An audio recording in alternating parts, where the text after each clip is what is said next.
چوتھی نو کا مطلب یہ ہے کہ اس کے نشان آپ لگا لیجئے، پھر آگے تشریح اس کی کرتے ہیں. اس چوتھی نو کا مطلب یہ ہے کہ بنی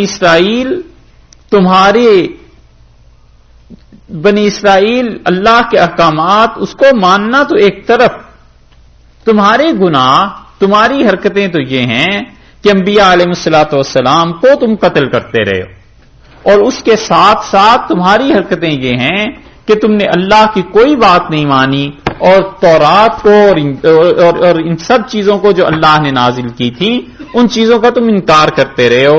یہاں سے پھر چوتھی نو کو اللہ تعالیٰ نے شروع فرمایا ہے کہ ان کے حالات کیا تھے. اس چوتھی نو میں بنی اسرائیل کے جو آباء و اجداد تھے، دو چیزیں ان کی خاص طور پر پھر ذکر کی ہیں. ایک انبیاء علیہ السلام کا قتل کرنا، اور دوسرے ان کو جھٹلانا. اور بتایا ہے کہ جھٹلانا اور یہ چیزیں کتنی بڑھ گئی تھی. اب چوتھی نو میں بتایا آگے چل کے کہ یہاں سے ہی شروع ہو جاتی ہے، بلکہ وَلَقَدْ آتَيْنَا مُوسَى الْكِتَابَ، یہ چوتھی نو کا آغاز ہے کہ ان کے آباء و اجداد جو تھے انہوں نے دو کام بہت شدت سے کیے، انبیاء علیہ الصلوۃ والسلام کو قتل کرنا اور ان کو جھٹلانا. اور پھر اس کے بعد یہ 87 نمبر آیت ہوئی نا، یہ جو 88 نمبر آیت ہے یہ اس کی تکمیل ہے کہ پھر ہوا کیا، آخر پہ نتیجہ کیا نکلا. وَقَالُوا قُلُوبُنَا غُلْفٌ، اور انہوں نے کہا کہ ہمارے دل بند ہیں. یہ اس چوتھی نو کا تتمہ ہے. چوتھی نو یعنی چوتھی قسم کے حالات جو ہیں یہاں پورے ہو جاتے ہیں. اور اس کے بعد ولما، یہ جو الفاظ ہیں اس سے پانچویں نو کو اللہ نے شروع فرمایا ہے. اور پانچویں نو کا مطلب یہ کہ تمہارے بڑوں نے پہلے انبیاء علیہ السلام کو جھٹلایا اور قتل کرنے کی کوششیں کی، اور تم اب موجودہ پیغمبر حضور اقدس صلی اللہ علیہ وسلم کو شہید کرنا چاہتے ہو اور تم انہیں جھٹلانا چاہتے ہو.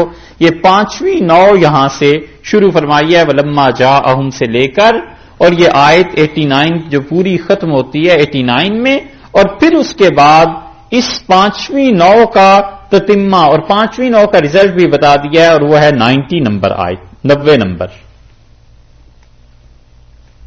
سمجھ آ رہی؟ ٹھیک ہے. چوتھی نو جو تھی وہ شروع فرمائی تھی 87 نمبر آیت سے 87 سے، اور 88 میں اس کا نتیجہ، اس کا تتمہ ہو گیا، اور 89 میں 88 نمبر آیت کے بعد پانچویں نو کو شروع فرمایا، اور 90 نمبر آیت میں یہ تتمہ ہو گیا، یہ پوری ہو گئی. اور ان 5 انواع کو بیان کرنے کے بعد، پہلے آپ سے عرض کیا تھا نا کہ 5 انواع اللہ نے بیان کی ہیں. ان 5 انواع کو بیان کرنے کے بعد اب یہودیوں کی ایک بات کا اللہ نے جواب دیا ہے، اور وہ یہودیوں کی بات کا جو جواب ہے وہ بھی آپ دیکھ لیجئے. وَإِذَا قِيلَ لَهُمْ،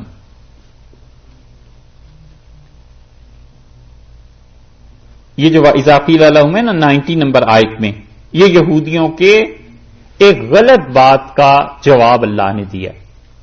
یہ شکوہ ہے، بتایا تھا نا شکوہ پہلے کہ کبھی کبھی اس کا جواب بھی ہوتا ہے. تو یہ یہودیوں کے ایک باطل قول کا شکوہ ہے. اور اس قول کو یہ دیکھیے گا ہے ذرا سی مشکل چیز یہاں پہ. اس قول کی تردید یہودیوں کی ہے 5 وجہ سے. اللہ نے 5 جوابات شکوے کے دیے ہیں، 5 طرح خدا نے بتایا ہے کہ یہ بات غلط. پہلی وجہ جو بیان کی ہے وہ ہے وَهُوَ الْحَقُّ، ایک بات بس اتنا ہی.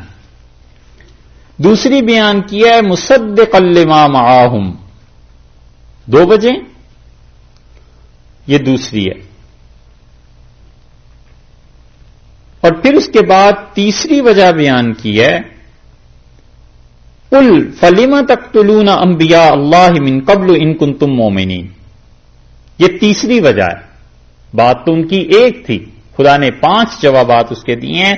پہلا جواب دیا ہے کہ هُوَ الْحَقُّ، اور دوسرا جواب دیا ہے کہ مصدقا لما معہم، تیسرا جواب دیا ہے کہ قل فلم تقتلون انبیاء اللہ من قبل ان کنتم مؤمنین، اور چوتھا جواب اللہ تعالی نے دیا ہے وَلَقَدْ جَاءَكُم مُوسَىٰ بِالْبَيِّنَاتِ ثُمَّ اتَّخَذْتُمُ الْعِجْلَ مِن بَعْدِهِ وَأَنتُمْ ظَالِمُونَ، اور پانچواں جواب اللہ تعالی نے دیا ہے وَإِذْ أَخَذْنَا مِيثَاقَكُمْ وَرَفَعْنَا فَوْقَكُمُ الطُّورَ۔ یہ 5 جواب اللہ تعالی نے دیے ہیں، اور پانچواں جواب یہ مکمل ہو رہا ہے 93 نمبر آیت پہ، اور اس کے بعد کل آپ ارشاد فرما دیجئے 94 نمبر آیت آ گئی۔ یہ جو ہے قل ان کانت لکم الدار الآخرہ، یہ مباہلے کا چیلنج ہے، یہ چیلنج دیا اللہ نے کہ اگر تم سمجھتے ہو کہ تم حق پر ہو تو آؤ پھر میدان میں، اور ہم بیٹھ کے دعا مانگ لیتے ہیں کہ جو جھوٹا ہے وہ مر جائے۔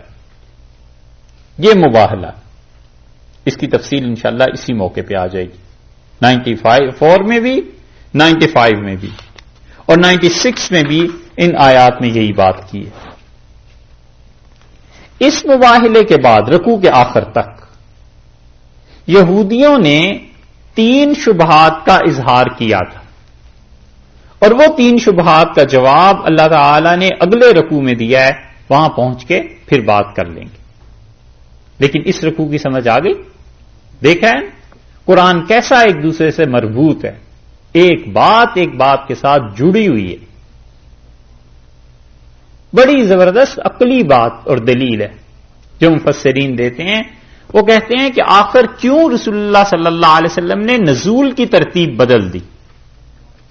نازل تو سب سے پہلے اقرا بسم ربک الذی خلق ہوئی تھی، پھر ان 5 آیات کے بعد سورہ مدثر نازل ہوئی، سورہ مدثر کے بعد پھر کوئی اور سورت نازل ہوئی، بعض کے نزدیک سورہ فاتحہ نازل ہوئی۔ تو آخر کس وجہ سے رسول اللہ صلی اللہ علیہ وسلم ترتیب بدلتے چلے گئے، اور اللہ کی جانب سے حکم ہوتا رہا کہ اس چیز کو فلاں جگہ رکھ دیں، ان آیات کو فلاں صورت میں رکھ دیں، ان صورتوں کو اس طرح ترتیب میں دے دیں؟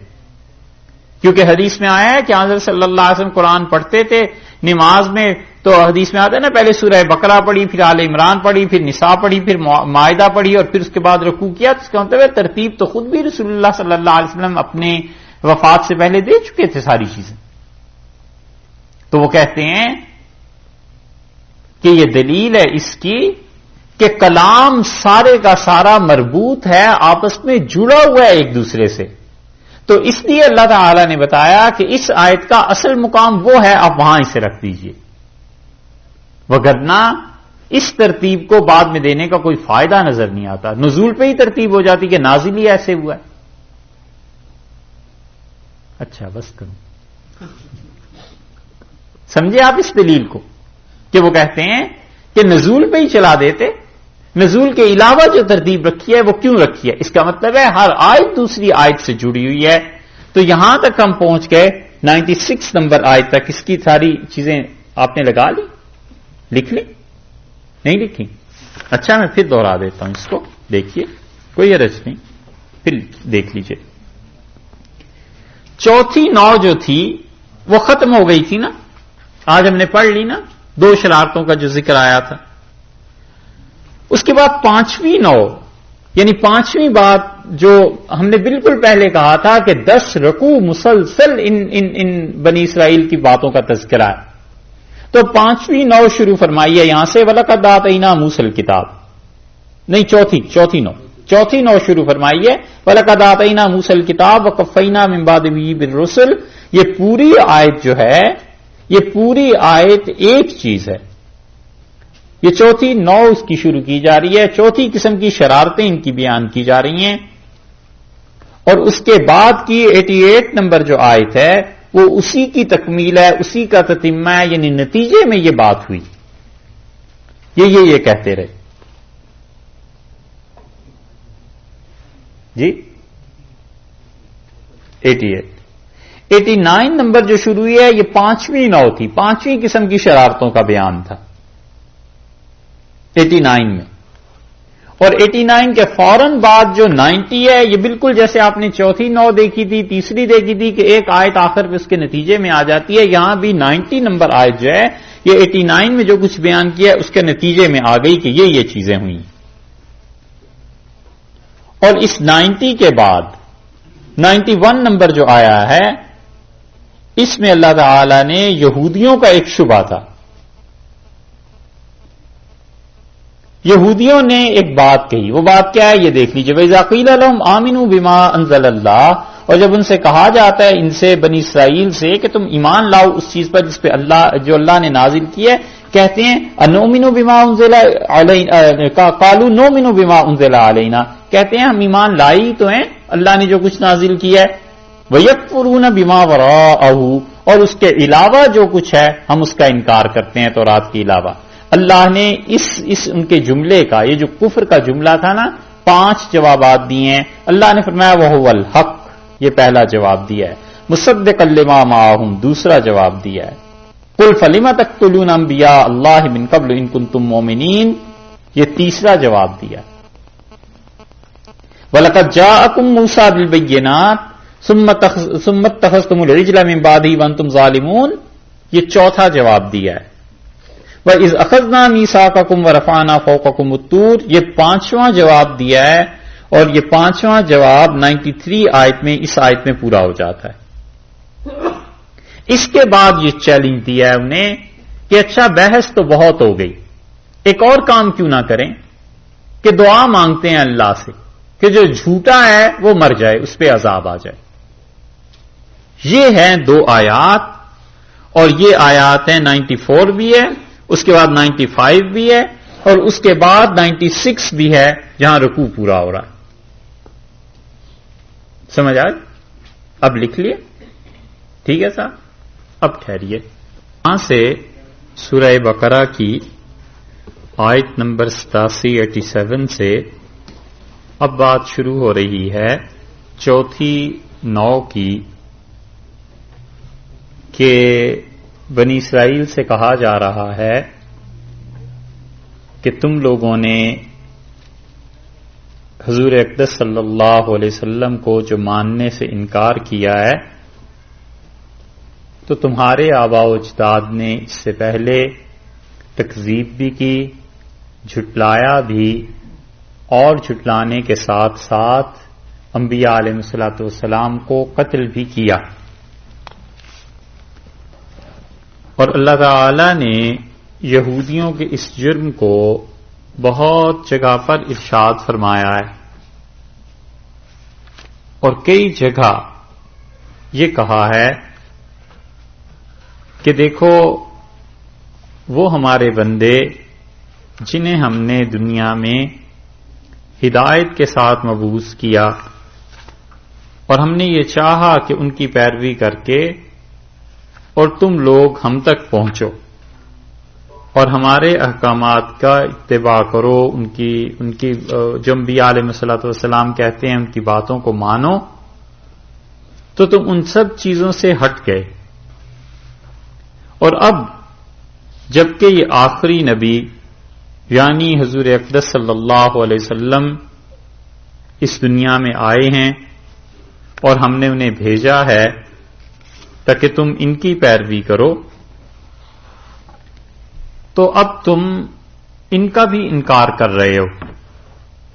اور یہ روش کچھ نئی نہیں ہے، بلکہ تمہارے آباء و اجداد اور وہ لوگ سب اسی طرح کرتے رہے. تو ارشاد ہوتا ہے کہ وَلَقَدْ آتَيْنَا مُوسَى الْكِتَابَ، اور ہم نے کتاب دی حضرت موسیٰ علیہ الصلوۃ والسلام کو. کتاب سے مراد تورات. وَقَفَّيْنَا، اور پے در پے، من بعدہ، اس کے بعد، یعنی موسیٰ علیہ الصلوۃ والسلام کے بعد. یہ جو کلام میں ضمیریں آتی ہیں نا، اس کو جب بھی آپ قرآن پاک پڑھیں، ترجمہ پڑھیں، تو اس کو غور سے دیکھا کیجئے، اسے سمجھنے کی کوشش کیا کیجئے کہ یہ اشارہ کس طرح. ضمیر یا اشارہ جو ہوتا ہے وہ ایسے ہی ہے نا کہ جیسے ہم کہتے ہیں کہ کوئی نام لے لیجئے، جیسے ہم کہتے ہیں نعمان آیا اور اس نے کھانا کھایا اور پھر وہ چلا گیا. اب ان جملوں میں اس نے کھانا کھایا تو اس سے مراد نعمان ہی ہوا، وہ چلا گیا تو وہ سے بھی مراد نعمان ہوا۔ تو یہ جو ضمائر ہوتی ہیں، ہو ہے، ہما ہے، ہم ہے، کا، کما، کم، یہ عربوں میں جو استعمال ہوتی ہیں، ان ضمائر کو اچھی طرح سمجھنا چاہیے کہ یہ کس چیز کی طرف اشارہ کیا جا رہا ہے، اور ان کو نہ سمجھنے کی وجہ سے کبھی کبھی ترجمہ انسان کچھ سے کچھ کر لیتا ہے۔ مثلا آپ یہاں دیکھیں گے تو ارشاد فرمایا اللہ تعالی نے کہ ہم نے حضرت موسیٰ علیہ السلام کو کتاب دی تو مراد تورات ہوئی، وقفینا، اور پے در پے بھیجے، من بعد ہی، اس کے بعد۔ اب یہ ہی کی ضمیر جو ہے وہ حضرت موسیٰ علیہ السلام کی طرف لوٹ رہی ہے کہ اس کے بعد۔ سوال یہ بھی پیدا ہو سکتا تھا یا ہوتا ہے کہ ہی کی ضمیر ہم نے کتاب کی طرف کیوں نہیں لوٹا دی، اور ہم نے یہ کیوں نہیں کہا کہ حضرت موسیٰ علیہ السلام کو ہم نے کتاب دی اور ان کے بعد، اور اس کتاب کے بعد پے در پے، پھر اس کتاب کے بعد پے در پے کیا ہوا، پھر رسل، اللہ نے فرمایا پھر ہم نے رسولوں کو بھیجا۔ تو جب رسل کا لفظ آ گیا تو اس نے بتایا کہ یہ ہو کی ضمیر بجائے کتاب کے رسول کی طرف زیادہ مناسب۔ حالانکہ آپ دیکھیں ترتیب میں تو حضرت موسیٰ علیہ السلام کا نام پہلے آیا ہے اور الکتاب کا لفظ بعد میں آیا ہے، تو قاعدہ تو یہی ہے کہ ضمیر جو ہوتی ہے وہ بالکل قریب کی طرف لوٹاتے ہیں، لیکن یہ ہوئی کی ضمیر جو ہے وہ حضرت موسیٰ علیہ السلام کی طرف لوٹ رہی ہے، اور قرینہ اس کا یہ ہے کہ بالرسل کا جو الفاظ ہیں یہ بتاتے ہیں کہ مراد یہاں پہ رسولوں کا ذکر ہے، انبیاء علیہ السلام کا، کتاب کا ذکر نہیں۔ وآتینا، اور ہم نے عطا کیا، بار بار اللہ اپنی طرف نسبت کرتے ہیں کہ ہم نے تورات کو دیا، ہم نے رسولوں کو بھیجا، ہم نے یہ کیا۔ یہ دلیل ہے اس کی کہ انبیاء علیہ السلام یہ کتابیں اپنے پاس سے نہیں لے آئے تھے، یہ معجزات انہوں نے خود سے نہیں دکھا دیے تھے، یہ سب کچھ اللہ کی طرف سے یہ چیزیں انہیں دی گئی تھیں۔ وآتینا عیسی ابن مریم، اور ہم نے مریم کے بیٹے حضرت عیسیٰ علیہ السلام کو، بار بار قرآن کہتا ہے کہ ابن مریم کے بیٹے تھے۔ حضرت عیسیٰ علیہ السلام کا والد نہیں تھا کوئی، ماں تھی اور مریم تھی، اور سر سید نے اپنے ہاں پورا زور اس پہ لگایا ہے کہ حضرت عیسیٰ علیہ السلام کے والد بھی تھے، اور وہ اس کو بھی لکھتے ہیں، پر شرط وہی ہے کہ وہ کلیات سر سید پڑھیے 17 جلدوں والی، پھر آپ کو حوالہ مل جائے۔ وآتینا موسیٰ الکتاب وآتینا عیسی ابن مریم البینات، اور حضرت عیسیٰ علیہ السلام جو بیٹے تھے مریم کے، ہم نے انہیں دیے بینات۔ بینات سے مراد واضح دلائل۔ یہ دلائل دونوں طرح سے ہو سکتے ہیں، یا تو وہ جو مردوں کو زندہ کرنا تھا یا بیماروں کو شفا بخشنا تھا، جو ظاہر میں ان سے ہوتا تھا وہ مراد ہے، اور یا مراد انجیل ہے کہ انجیل ہم نے انہیں دی جو بڑا واضح طور پر ایک معجزہ تھا۔ وَأَيَّدْنَاهُ، اور ہم نے کیا کیا، أَيَّدْنَاهُ، ہم نے ان کی مدد کی۔ یہ ضمیر لوٹ رہی ہے حضرت عیسیٰ علیہ السلام کی طرف کہ ہم نے ان کی مدد کی بروح القدس، روح القدس کے ذریعے، جبریل امین کے ذریعے۔ جبریل قرآن پاک میں جبریل امین کے لیے جو القاب استعمال ہوئے ہیں، اللہ تعالی مختلف جگہوں پہ مختلف ناموں سے جبریل امین کو یاد کرتے ہیں۔ ایک جگہ اللہ تعالی نے جبریل کے متعلق کہا ہے کہ امین ہے، امانت دار ہے۔ ایک جگہ نام لیا ہے جبریل کا جو نام ہے ان کا، اس جگہ پر آپ دیکھیے تو روح القدس فرمایا، پاک روح، پاک چیز، اللہ تعالی کی طرف سے تائید کے لیے جو نازل ہوتے تھے۔ اللہ کا وہ نظام جو شریعت کا ہے، اس میں اللہ تعالی نے حضرت جبریل امین کو ہی بڑا مقرر کیا ہے، وہی لے کے آتے رہے اور انبیاء علیہ السلام کی تائید کرتے رہے، اور ایک خدا کا نظام ہے تکوینی، ایک تشریعی نظام ہے نا شریعت کا، نماز، روزہ، اعمال، ایک ہے تکوینیات کا نظام۔ تکوینیات کا نظام مطلب جو اللہ کے کن کے لفظ سے پیدا ہوئی چیزیں، یہ دنیا کی زندگی، پیدائش، موت، حادثات، خوشیاں، یہ جو نظام چل رہا ہے تکوینیات کا، بارشیں، سبزیوں کا اگنا، یہ تکوینی نظام جو ہیں اس میں جو ہیڈ ہیں وہ حضرت میکائیل علیہ الصلوۃ والسلام. یہودی حضرت میکائیل سے بڑے خوش رہتے تھے اور جبریل امین سے ہمیشہ ناراض، کیونکہ حضرت مریم پر جس فرشتے کو بھیجا گیا اللہ تعالی نے فرمایا فتمثل لها بشرا سویا، اور وہ ان کے لیے ایک مرد کی صورت میں ظاہر ہوئے، وہ بھی جبریل امین تھے. یہاں پر اللہ نے فرمایا وَأَيَّدْنَاهُ بِرُوحِ الْقُدُسِ، اور روح قدس کے ذریعے، پاک روح کے ذریعے اللہ نے مدد کی حضرت عیسیٰ علیہ السلام کی.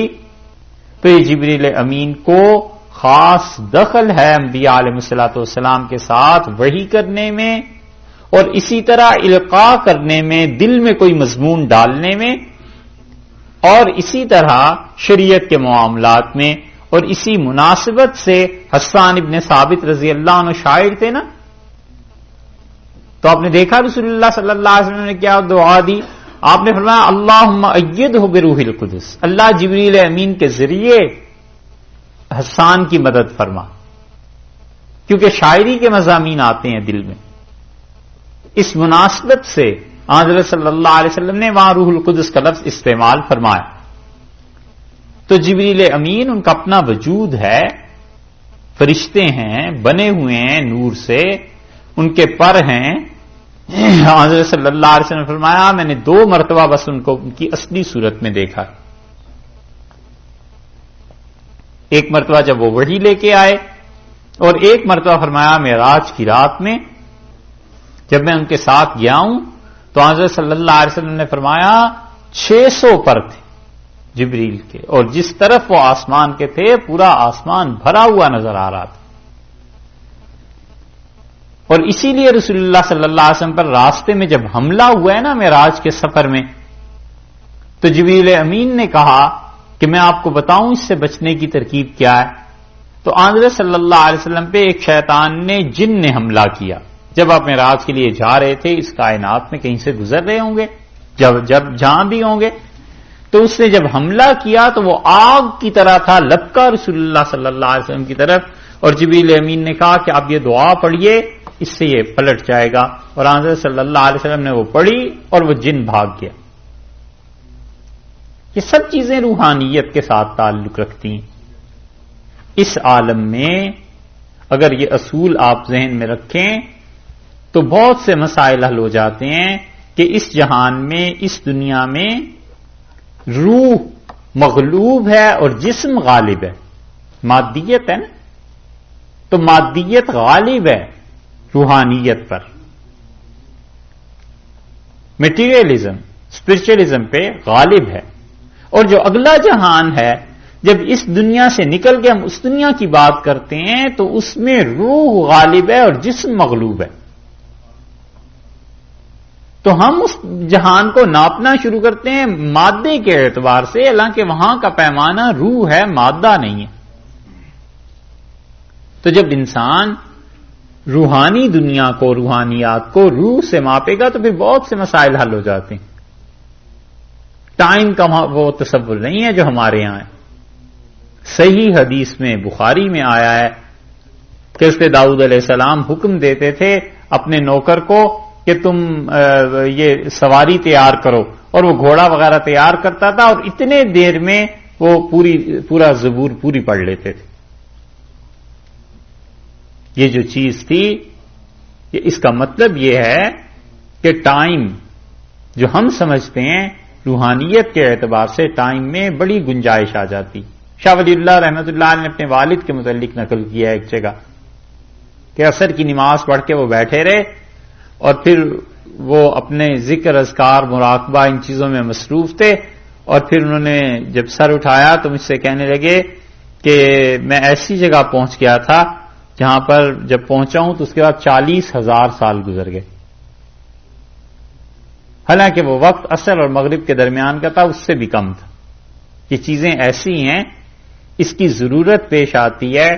20ویں 21ویں پارے میں بعض آیات ایسی ہیں جو اتنی آسانی سے حل نہیں ہوتی جب تک کہ انسان نے یہ چیزیں سمجھی بھی نہ ہو. تو روح القدس اس کے ذریعے اللہ نے فرمایا ہم نے مدد کی حضرت عیسیٰ علیہ الصلوۃ والسلام کی. اسی لیے حضرت عیسیٰ علیہ السلام کے حالات اگر دیکھنے ہو نا تو اسے کبھی بھی مادے کے اعتبار سے مت دیکھیے، وہ سمجھ میں نہیں آتے. روح کے اعتبار سے دیکھیے کہ ان کی تخلیق، ان کی پیدائش جو ہے وہ بھی روح القدس کے پھونک مارنے کی وجہ سے ہے. تو روح القدس کے ساتھ جبریل امین کا تعلق ہوا نا حضرت عیسیٰ علیہ الصلوۃ والسلام کے ساتھ، اسی لیے وہ اللہ کا ایسا امر تھے جو دنیا سے تشریف لے گئے. وہ ایسے جہان میں چلے گئے جہاں زمانے کا وہ اثر مرتب نہیں ہوتا جو دنیا میں ہوتا ہے.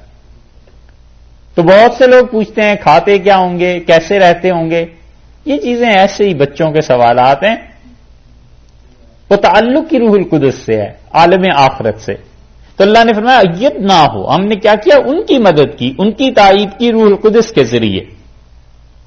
افکلما جاءکم، جب بھی تمہارے پاس کوئی رسول آئے ہیں، بما لا تہوا، جو پیروی نہیں کرتے تھے، انفسکم، جو تمہاری خواہشات ہیں ان کی، استکبرتم، تو تم متکبر ہو گئے، ففریقا کذبتم، تو ایک گروہ تھا جس نے جھٹلایا، وفریقا تقتلون، اور ایک گروہ تھا جس نے قتل کیا.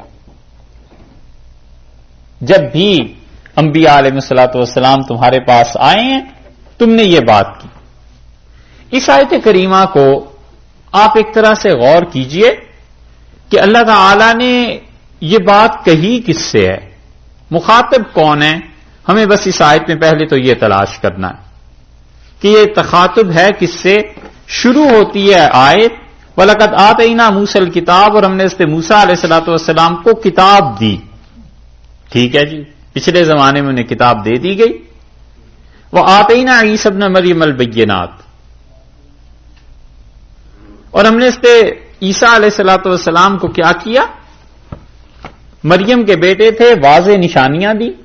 یہ بھی ایک خبر ہو گئی. وَأَيَّدْنَاهُ بِرُوحِ الْقُدُسِ، اور روح قدس کے ذریعے ان کی مدد کی. یہ بھی ایک بات پتہ چلی.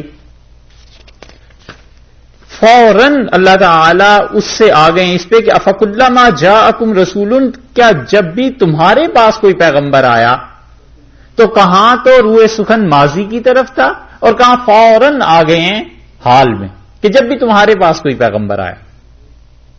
یہ کلام ایسے بنانا، اس کو کہتے ہیں عرب اپنی لغت میں التفات، کہ غائب کا، ماضی کا کوئی تذکرہ ہو اور اس کو چھوڑ کے کوئی آدمی فوری طور پر آ جائے اس پہ حال پہ، تو وہ اس کو خبر دیتے، وہ اس کو کہتے تھے کہ یہ التفات ہے. مخاطبت بنی اسرائیل سے تھی کہ بنی اسرائیل میں ایسے ہوا، حضرت موسیٰ علیہ السلام تشریف لائے، پھر حضرت عیسیٰ علیہ السلام تشریف لائے غائب کے صیغے سے، اور پھر ایک دم سے اسے پلٹا کے مخاطب کے صیغے میں آ گئے ہیں. عربوں کے ہاں یہ کلام کا بڑا حسن سمجھا جاتا تھا، خوبصورتی سمجھی جاتی تھی.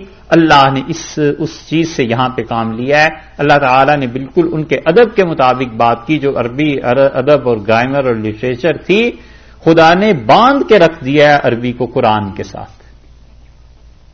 ایک سٹینڈرڈ اچھے سے اچھا جو عربی کا ہو سکتا تھا اللہ تعالی نے بس قرآن پاک میں نازل کر دیا. اب عربی جتنی بھی ترقی کرتی چلی جائے، حد سے بھی زیادہ بڑھ جائے، تو قرآن کے سٹینڈرڈ سے آگے نہیں جا سکتی. یہ ایسے ہی ہے، فرض کر لیجئے کہ شیکسپیئر انگلش کا بہت بڑا رائٹر تھا، بڑی دھاک اور دھوم اس کی مچی ہوئی ہے. یہی شیکسپیئر اگر پہلے دن انگلش میں پیدا ہو جاتا تو جو کچھ وہ لکھ جاتا ایک سٹینڈرڈ متعین ہو جاتا زبان کا. بعد میں آنے والے 10 صدیوں میں اس تک پہنچتے، 12 صدیوں میں پہنچتے، لیکن وہ روز اول میں ہی پیدا ہو گیا، اس نے لکھ دیا جو کچھ لکھ دیا. اسی طرح قرآن پاک کو جو اللہ نے نازل کیا ہے، یہ عربی کا گویا ایک معیار مقرر ہو گیا.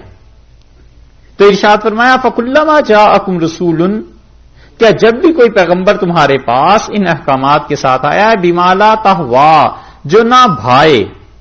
تہوا ہوا کا لفظ ہوتا ہے نا، ہوائے نفس اردو میں استعمال ہوتا ہے، یعنی جس چیز کو نفس چاہے، خواہشات. بما لا تہوا، جو نہ بھائے، انفسکم، تمہارے جانوں کو، تمہارے نفس کو، جو نبی علیہ الصلوۃ والسلام نہ بھائیں. تو تم کیا کرتے تھے؟ استکبرتم، تو تم متکبر ہو جاتے تھے، اکڑنے لگتے تھے. ففریقن، سو اس کا نتیجہ نکلا کہ فریقن ایک گروہ اور ٹولی ایسی تھی، کذبتم، انبیاء علیہ الصلوۃ والسلام کی، جنہیں تم نے جھٹلایا. ایک گروہ انبیاء علیہ الصلوۃ والسلام کا ایسا تھا کہ تم نے انہیں جھٹلایا. وفریقن، اور ایک گروہ ایسا تھا، تقتلون، جس کو تم قتل کرنے لگے. یہ بعض کو، یعنی انبیاء علیہ الصلوۃ والسلام کے دو گروہ تھے. ایک گروہ ایسا تھا جس کو تم جھٹلاتے رہے، اور ایک گروہ ایسا تھا جس کو تم قتل کرنے کے درپے ہو گئے تھے. جیسے حضرت زکریا علیہ الصلوۃ والسلام کو قتل کر دیا، حضرت یحییٰ علیہ الصلوۃ والسلام کو قتل کیا، اور بہت سے انبیاء علیہ السلام کو اللہ نے یہاں پر یہ بات بتائی. اس میں آخری حصے پہ غور کریں تو یہ یہودیوں نے کیوں کیا؟ اللہ نے فرمایا کہ استکبرتم، تم نے غرور کیا، کبر کیا. تمام معاصی کی اور گناہوں کی جڑ اصل میں یہی ہے، کبر، اپنے آپ کو بڑا سمجھنا. اور اس کبر کی وجہ سے تم نے انہیں جھٹلا دیا کہ اپنے آپ کو بڑا سمجھتے تھے نا. تو ایک گروہ انبیاء علیہ الصلوۃ والسلام کا، اس کا مطلب ہے کئی نبی علیہ الصلوۃ والسلام آئے ہوں گے تو انہیں حقیر سمجھ کے جھٹلاتے رہ گئے تو کم درجے کے، اور حقیر سمجھ کے ہی انہیں قتل کرتے رہے. تو بنیاد کبر نکلی کہ اپنے آپ کو کچھ سمجھنا اور اللہ کی گرفت سے بے نیاز ہو جانا. اس لیے گناہ جو ہوتے ہیں نا، یہ کبھی کبھی اس کی مصلحت یہ بھی ہوتی ہے کہ آدمی اپنے آپ کو جب بڑا سمجھنے لگتا ہے نا تو کوئی گناہ بھی ہو جاتا ہے، پھر جھک جاتی ہے طبیعت، اور پھر احساس رہتا ہے شرمندگی کا کہ اللہ کا ایسا نافرمان بندہ. وقالو، یہاں پہ بات چوتھی نو کے جو حالات تھے ان کی پوری ہوئی. وقالو، اور کہا، کہتے ہیں کون؟ یہودی. قلوبنا غلف، ہمارے دل ان پر غلاف ہے، اصل حالت میں ہیں، بھرے ہوئے ہیں، بند ہیں. ایک ترجمہ تو اس کا یہ کیا گیا ہے کہ قالو قلوبنا غلف، اور وہ کہتے ہیں کہ یہ چیز ہمارے دل جو ہے، اغلف کی جمع ہے غلف، اغلف اس کا واحد ہے، غلفن، ہمارے دل بالکل بھرے ہوئے ہیں. جیسے غلاف میں کوئی چیز بھر دیتے ہیں نا، ایسے ہمارے دل ایمان سے، علم سے، خدا کے خوف سے، ان چیزوں سے بھرے ہوئے ہیں. اب جو محمد صلی اللہ علیہ وسلم لائے ہیں تو کیا چیز، اب ہمارے دل تو پہلے ہی اتنے بھرے ہوئے. ایک ترجمہ تو یہ، اور دوسرا ترجمہ یہ کہ قالو قلوبنا غلف، وہ کہتے ہیں کہ ہمارے دل اصل حالت میں، کیونکہ اغلف کا جو ترجمہ ہے، اغلف اس کو بھی کہتے ہیں کہ جس بچے کے ختنے نہیں ہوئے تھے. تو یہ لفظ جو ہے یہ بہت استعمال کرتے ہیں تورات میں، کئی جگہ آپ دیکھ لیں کہ فلانے نبی علیہ الصلوۃ والسلام نے یا کسی نے فلانے کلام کیا جب اس کے ہونٹوں کے ختنے نہیں ہوئے تھے، یعنی اصل حالت پہ قائم تھے. اس طرح کے بہت سے الفاظ یہ بالکل اس لفظ کو بہت مرتبہ استعمال کرتے ہیں. تو وہ کہتے تھے کہ ہمارے دل اپنی اصل حالت میں ہیں، فطرت کے مطابق ہیں.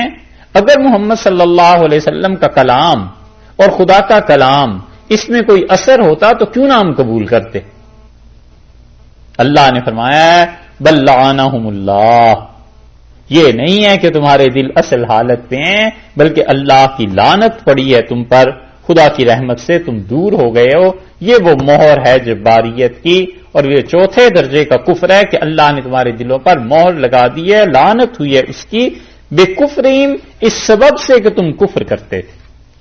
تو کفر کر کر کے اس بری طرح تمہارے دل مسخ ہو گئے ہیں کہ اب رسول اللہ صلی اللہ علیہ وسلم کے ذریعے ہمارا کلام جو آ رہا ہے وہ بھی تمہارے دلوں پر اثر نہیں کرتا، اور تم کہتے ہو کہ بالکل ٹھیک ہے. یہ بات نہیں، بلکہ تمہارا مزاج خراب ہو گیا بکفرہم. تو ارشاد فرمایا فقلیلاً، سو اس کا نتیجہ یہ کہ قلیلاً تھوڑے سے ہیں، ما یؤمنون، فقلیلا ما یؤمنون، بہت کم ہیں جو ایمان لانے والے ہوں گے۔ اس میں اللہ تعالی نے یہ جو ارشاد فرمایا ہے نا، فقلیلا ما یؤمنون، بہت کم اس میں ایمان لانے والے ہوں گے۔ دو ترجمے اس کے کیے گئے ہیں اور دو تفسیریں۔ ایک تو یہ کہ مفسرین کہتے ہیں کہ جو ماں کا لفظ ہے، ارشاد فرمایا اللہ تعالی نے، اور امام راضی رحمۃ اللہ علیہ کے علاوہ دوسروں نے بھی نقل کی ہے اس بات کو کہ بہت تھوڑی چیزوں پر ایمان لاتے ہیں۔ ماں سے مراد وہ چیزیں جن پہ ایمان لاتے ہیں، قلیلاً تھوڑی سی ہیں یؤمنون جن پہ ایمان لاتے ہیں۔ مثلا رسالت میں حضرت موسیٰ علیہ الصلوۃ والسلام کو مان لیا اور عیسیٰ علیہ السلام اور نبی کریم صلی اللہ علیہ وسلم کو نہ مانا۔ قیامت کو مان لیا اور اس میں سے اس حصے کا انکار کر دیا کہ اللہ کو کوئی عدل اور انصاف ہوگا۔ تو جن چیزوں پر ایمان لاتے ہیں وہ چیزیں بہت تھوڑی ہیں، فقلیلا ما یؤمنون، کم ایمان لاتے ہیں، بہت تھوڑا ایمان لاتے ہیں۔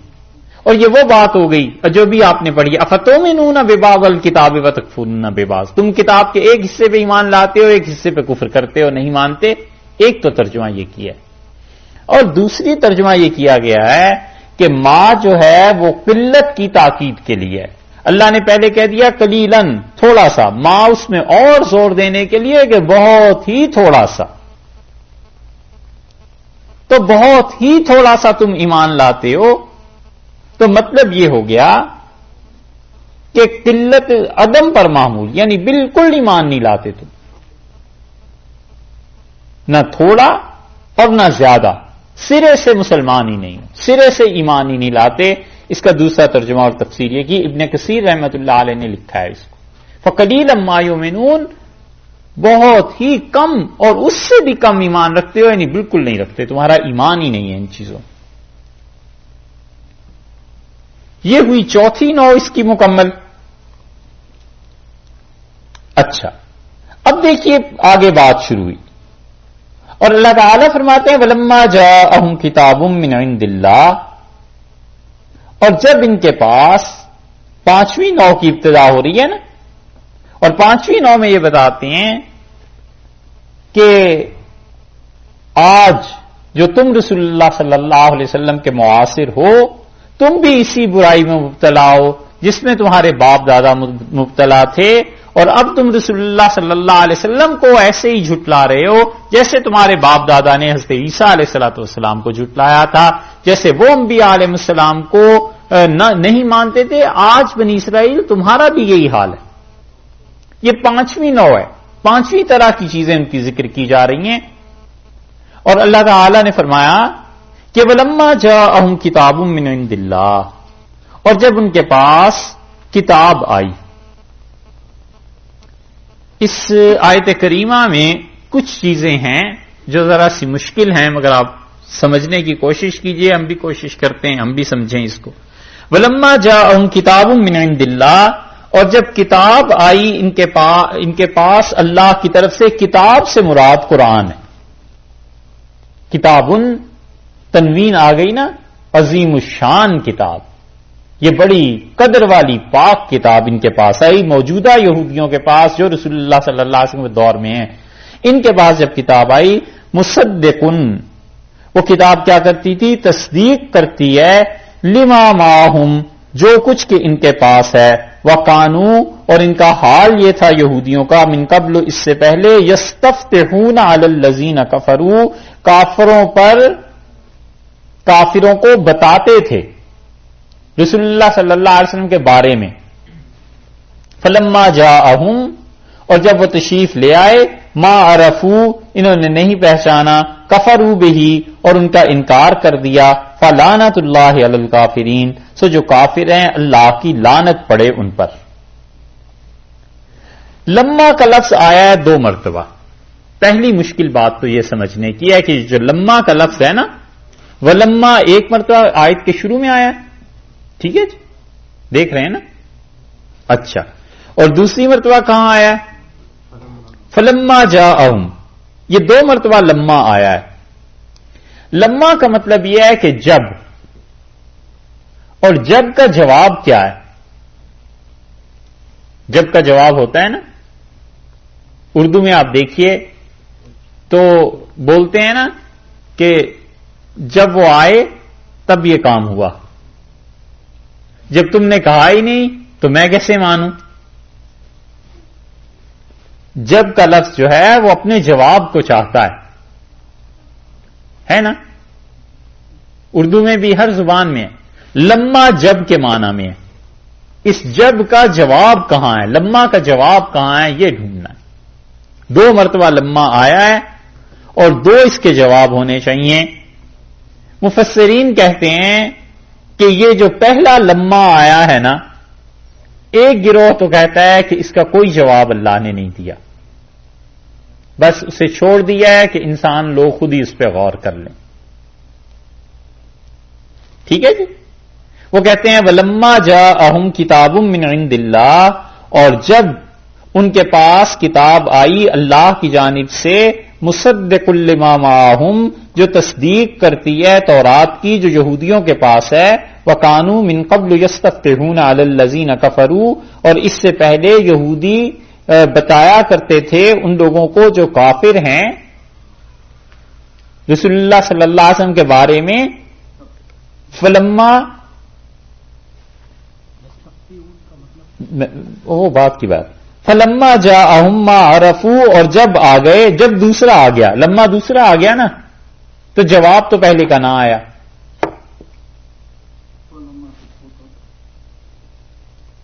سو تب یہ لما جب کے لیے ہے، تب کے لیے نہیں۔ فلما جاءہم، جب آ گئے، ما عرفوا، نہیں پہچانا، کفروا بہ، ان کے ساتھ کفر کیا۔ تو پہلے لما کا جواب مفسرین کا ایک گروہ اس طرف گیا ہے کہ وہ کہتے ہیں اس کا جواب نہیں ہے یہاں پر آیت میں، بلکہ آدمی خود اس کا سوچ لے کہ جب یہ ہوا تو تب کیا ہوا۔ جب اللہ کی کتاب، اللہ کی طرف سے آ گئی کتاب جو تصدیق کرتی تھی ان کے ساتھ والی کتاب یعنی تورات کی، تو بھی انہوں نے نہیں مانا۔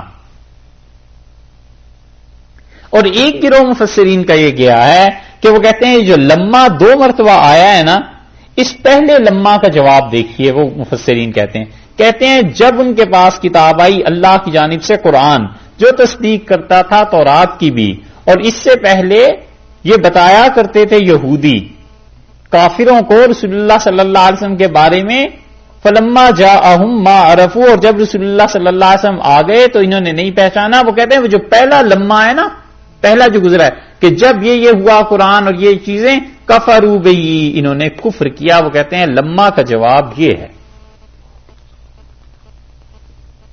پھر سے پڑھتا ہوں، پھر اسے پڑھتے ہیں، ٹھیک ہے؟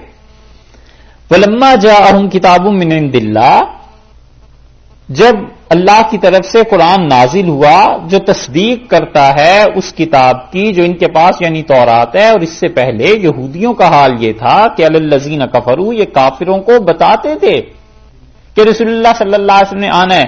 جب یہ ساری باتیں ہو گئیں، کفروا بہی، تو انہوں نے اس کا انکار کر دیا۔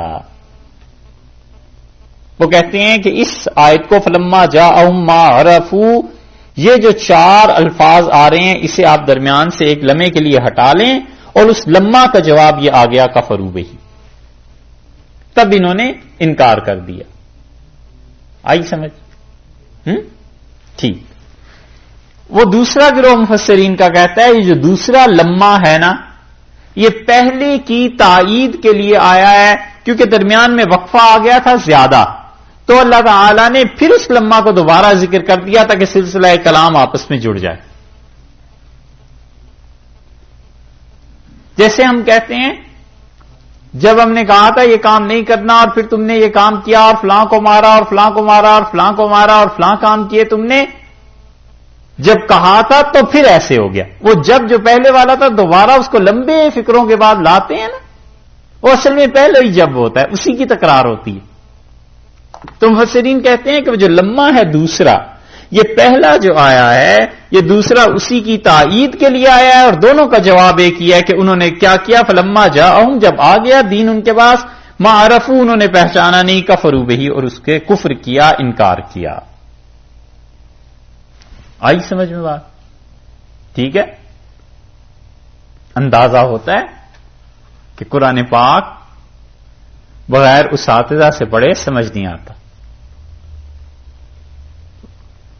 اور یہ جو 4 لفظ پڑھ کے ترجمہ کرنے بیٹھ جاتے ہیں نا، ہمیں اسی لیے اس سے شدید تکلیف اور دکھ ہوتا ہے کہ اللہ کی کتاب ہے، پتہ نہیں کیا بات ہو اور کتنی گمراہی پھیلے. آدمی خود ہی سمجھ لے اس کو، بڑی غنیمت. تو لما کا جواب کفرو سے آ گیا. ایک بات اس آیت میں یہ تھی. دوسری مشکل چیز آپ دیکھیے،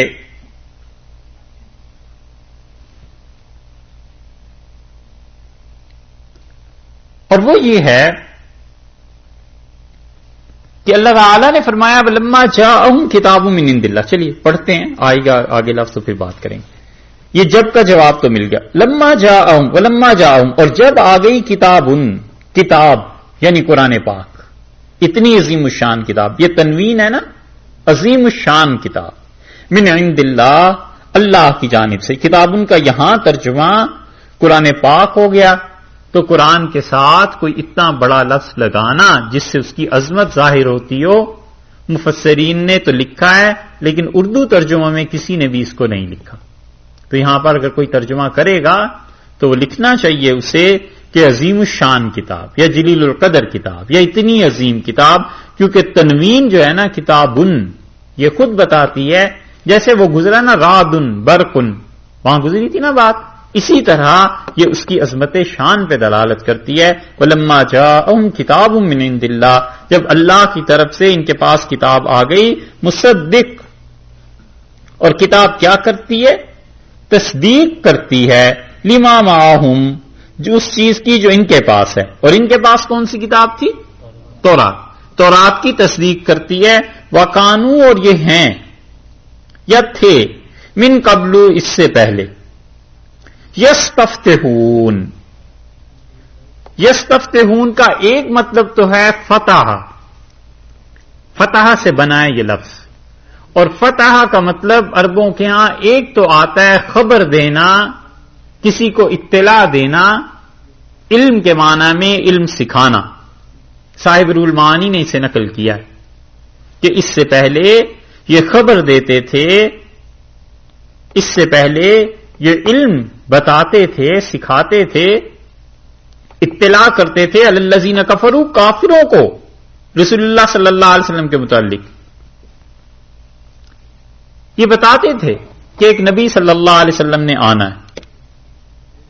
فلما جاءہم، سو جب وہ ان کے پاس آئے، ما عرفوا، انہوں نے نہیں پہچانا، کفروا بہی، بلکہ اس کا کفر کیا، مانا نہیں حضرت صلی اللہ علیہ وسلم کو، اور کفر کیا اللہ کی لعنت ہو ایسے کافروں پر. ایک تو یہ آیا ہے کہ فتح کا معنی یستفتحون بمانے یفتحون کے مراد خبر دینا ہے اور بیان کرنا ہے، اور عربوں کی لغت میں یہ آتا ہے. لیکن اکثر مفسرین اس طرف نہیں گئے، بہت کم کسی نے اس کو لکھا ہے. عام اور مشہور معنی یستفتحون کا مطلب وہ کہتے ہیں کہ یستنصرون، وہ مدد مانگتے تھے. فتح کا معنی مدد کا کرنا. علم کے معنی بھی اس لیے آتے ہیں کہ وہ بھی انسان کو مدد مل جاتی ہے کسی چیز کے سمجھنے میں. تو یستفتحون، کافر اس سے پہلے مدد مانگا کرتے تھے رسول اللہ صلی اللہ علیہ وسلم کے ذریعے سے علی الذین کفروا، ان لوگوں پر جنہوں نے کفر کیا ہے ان پر. اس لیے مفسرین کی اکثریت اس بات کی قائل ہوئی ہے کہ وہ کہتے ہیں یستفتحون کا مطلب یہ ہے کہ یستنصرون بمحمد صلی اللہ علیہ وسلم والقرآن، یہ رسول اللہ صلی اللہ علیہ وسلم کے ذریعے مدد مانگا کرتے تھے، یعنی ان کے واسطے سے، ان کے توسط سے، ان کے وسیلے سے مدد مانگتے تھے. یہ اکثریت مفسرین کی یہی لکھے گی اس جگہ پہ، آپ دیکھیے. اور بحث انہوں نے یہ کی ہے کہ وسیلے سے حضرت صلی اللہ علیہ وسلم کے دعا مانگنا جائز ہے یا نہیں. 2 جملوں کی بات ہے بھائی. ایک آدمی کا عقیدہ یہ ہے کہ رسول اللہ صلی اللہ علیہ وسلم کا اور کسی بڑی ہستی کا واسطہ اگر اللہ کو دیں تو اللہ اس پہ مجبور ہو جاتا ہے، رد نہیں کرتا، اور رد کر نہیں سکتا کیونکہ اتنے بڑے آدمی کا واسطہ درمیان میں آ گیا ہے. ظاہر ہے کہ یہ حرام ہے اور کوئی بھی مسلمان اس بات کا قائل نہیں. وہ شفاعت قہری جس کا اس دن ذکر ہوا تھا کہ بادشاہ اس لیے مان لیتا ہے کہ اگر اس امیر کی نہ مانی تو پتہ نہیں سلطنت میں کیا گڑبڑ ہو جائے اور کیا چیز ہو جائے.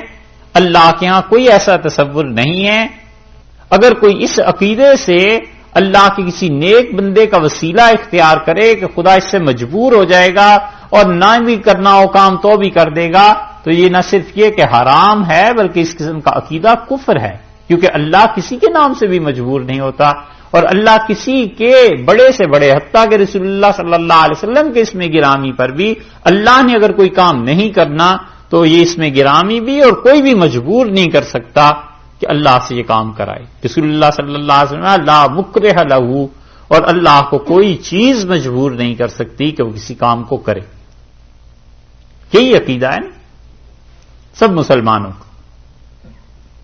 اس کے بعد دوسری بات آ گئی کہ ایک آدمی اس آدمی کو جس کا بھی واسطہ اور وسیلہ اختیار کرتا ہے اس کا اللہ کے ساتھ تعلق دیکھتا ہے کہ کیا ہے اور اس تعلق کے واسطے سے مانگتا ہے کہ خدایا جو ان کے ساتھ تیرا تعلق تھا اور جو تیرے اتنے مقربین بارگاہ میں سے تھے ان کے صدقے میں یہ چیز عنایت ہو. امت ہمیشہ سے اس کی قائل رہی ہے اور ہمیں نہیں معلوم کہ لوگوں نے اس کا کہیں انکار کیا. سارے شافعی، حنفی، مالکی، حنبلی سب اس کو لکھتے رہے ہیں اور جتنے بھی طبقے اس وقت بر صغیر میں پائے جاتے ہیں، جتنے بھی فرقے پائے جاتے ہیں، ان کی اصل کتابیں دیکھیں، ہر ایک رسول اللہ صلی اللہ علیہ وسلم کے واسطے سے مانگتا ہے. جن حضرات کا تعلق کہنے کو دیوبند سے ہے ان کے ہاں بیعت بھی ہوتی ہے اور نسبت جو دیوبند سے جن لوگوں کی بھی ہے، سارے حضرات بیعت کے بعد اپنے متوسلین کو اپنے شجرے دیتے ہی ہیں کہ ہمارے شیخ یہ تھے، ان کے شیخ فلاں تھے، ان کے شیخ فلاں تھے، ان کے شیخ فلاں تھے. ہر جگہ چھپا ہوا مل جائے گا کہ اللہ ان کے واسطے سے، اللہ ان کے صدقے سے. حضرت تھانوی رحمۃ اللہ علیہ کیا مل جائے گا کہ اللہ سے شیخ امداد اللہ مہاجر مکی رحمۃ اللہ علیہ کے صدقے ان کے واسطے سے.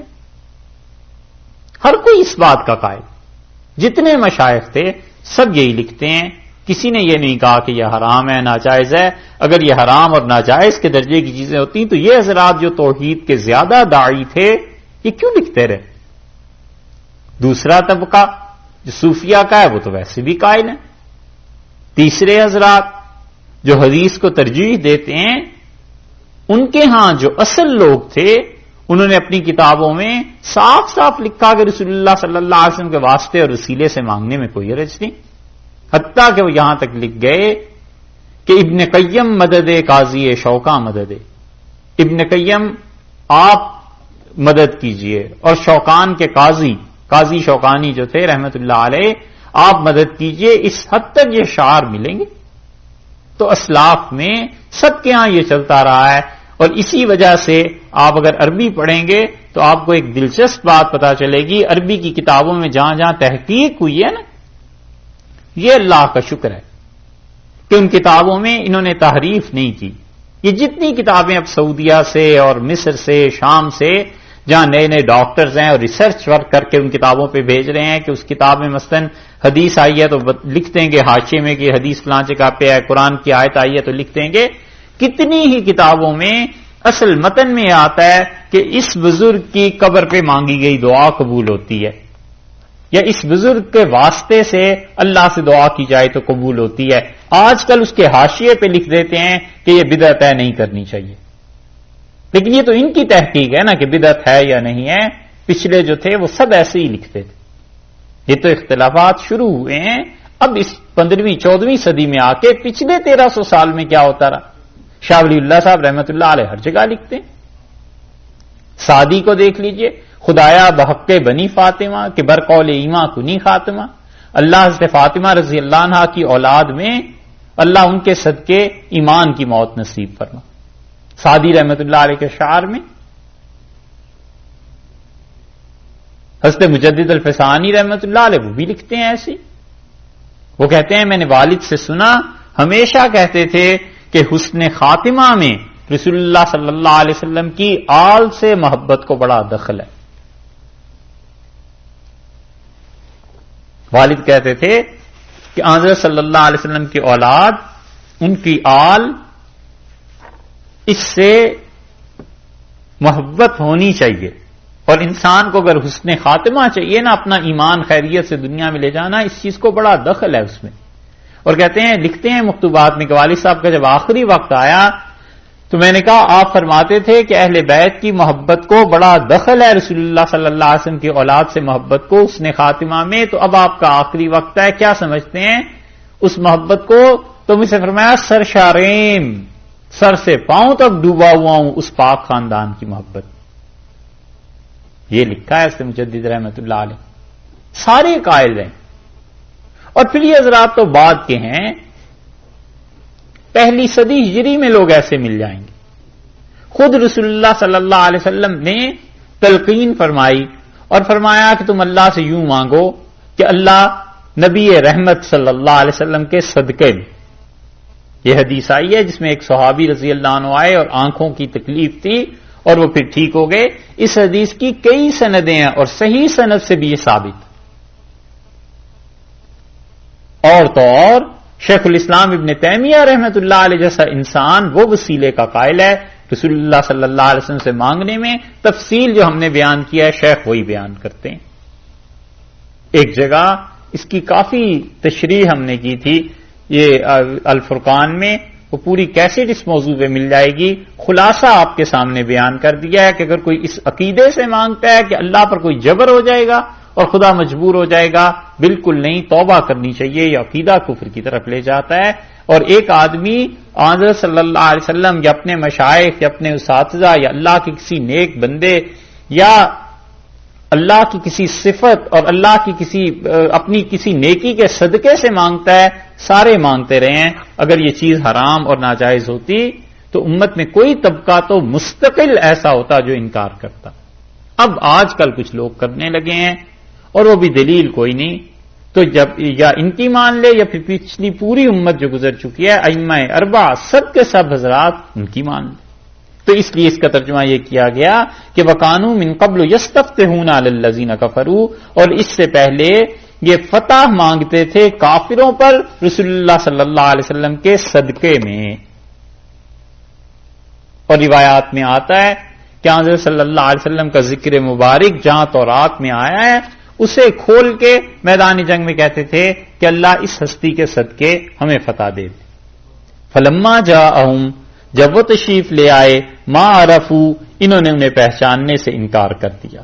کفروا بہ، اور کفر کیا انہوں نے. یہ اس لما کا جواب ہے جو اس آیت کے بالکل آغاز میں تھا نا، لما، یہ اس کا جواب آ گیا کہ کفروا بہ. فلعنت اللہ علی الکافرین، سو اللہ کی لعنت پڑے ان پر جو کافر ہیں.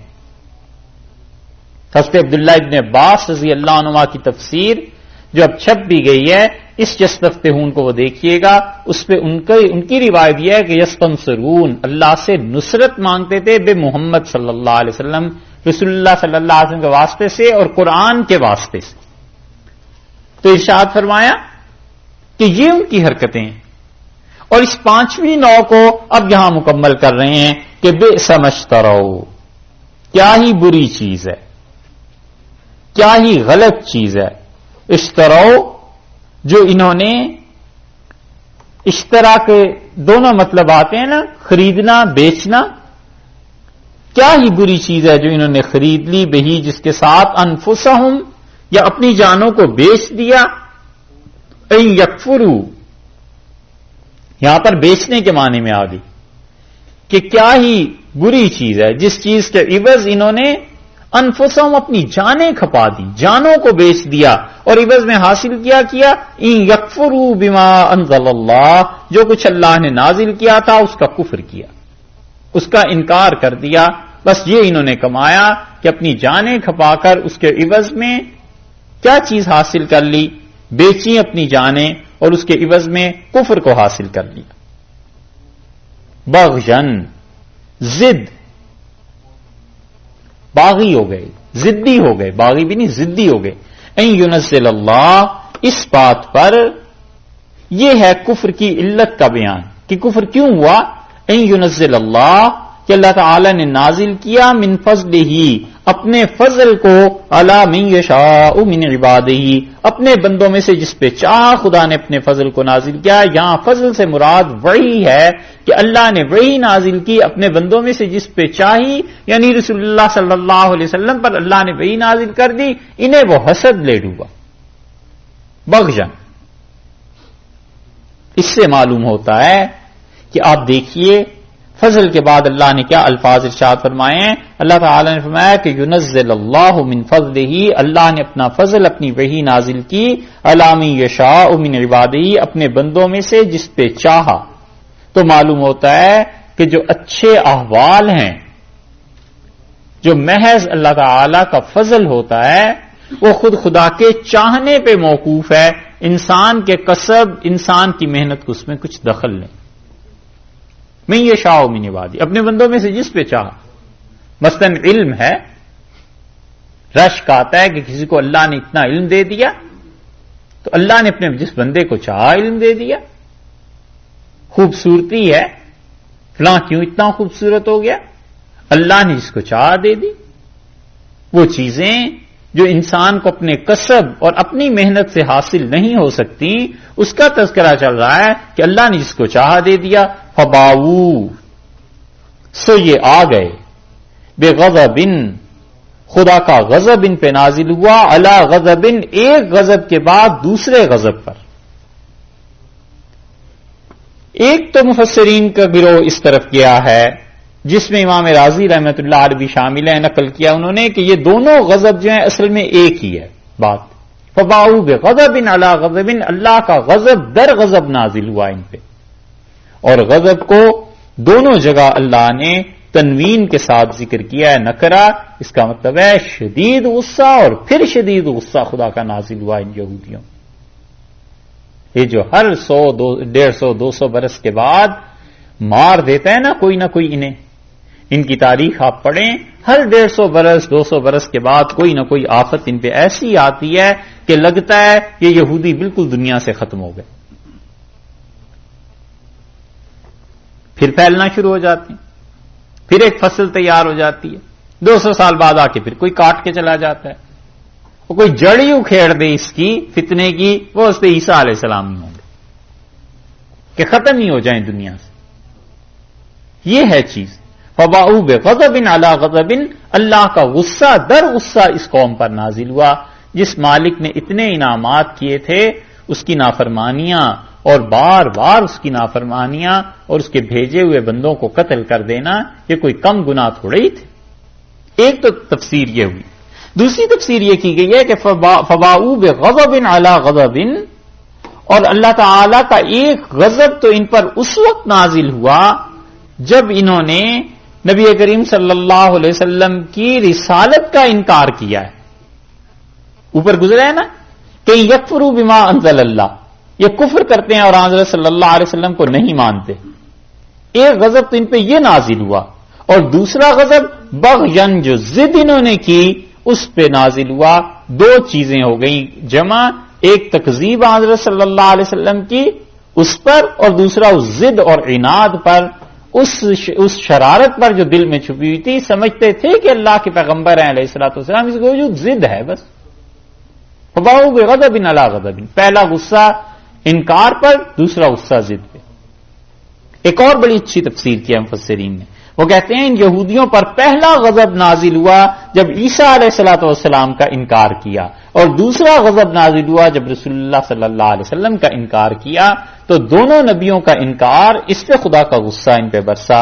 وللکافرین عذاب مہین, اور کافروں کے لیے بڑی ذلت کا عذاب ہے, ہر طرح کا عذاب, ذلت کا بھی, رسوائی کا بھی, اور علم والا بھی, اور عظمت میں بھی بڑا عذاب بھی, سب چیز.